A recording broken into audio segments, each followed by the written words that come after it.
Good morning guys. आज हम भारत संविधान में मौलिक अधिकारों के बारे में चर्चा करेंगे जो भारत संविधान के भाग 3 में वर्णित हैं।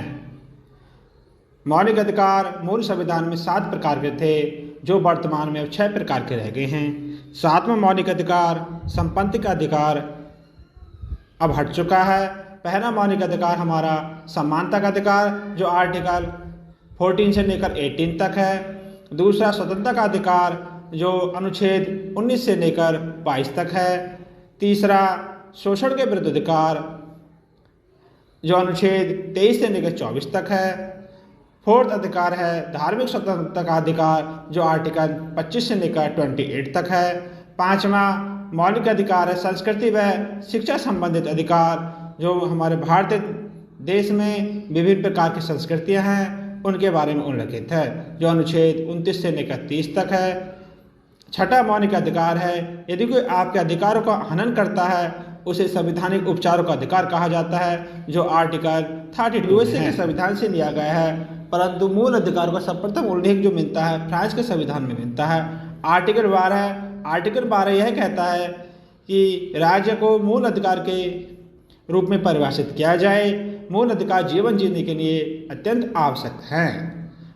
अनुच्छेद 13 यदि कोई आपके अधिकारों का हनन करता है तो आप सुप्रीम कोर्ट या हाई कोर्ट जा सकते हैं, अर्थात दूसरे के अधिकारों पर रोक लगाई जा सकती है। या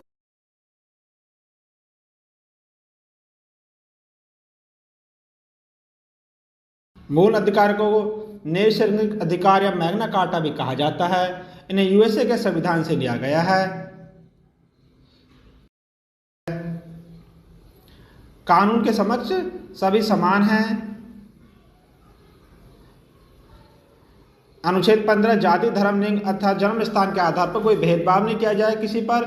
अनुच्छेद 16 सरकारी नौकरी में सभी को समान अवसर की समानता, परंतु कुछ विशेष वर्ग जैसे एससी हो गया, एसटी हो गई, इनके लिए अलग से आरक्षण की व्यवस्था है, यह अपवाद है।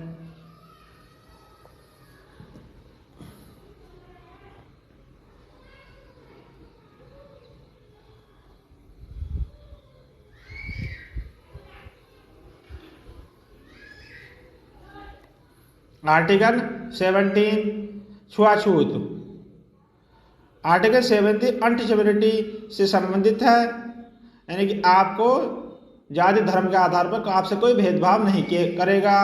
आर्टिकल 18 उपाधियों का अंत। आप विदेश से कोई उपाधि धारण करते हैं तो आपको प्रेसिडेंट से परमिशन लेनी पड़ेगी। भारतीय उपाधि जैसे शिक्षा सुरक्षा भारत रत्न आदि आप प्राप्त कर सकते हैं।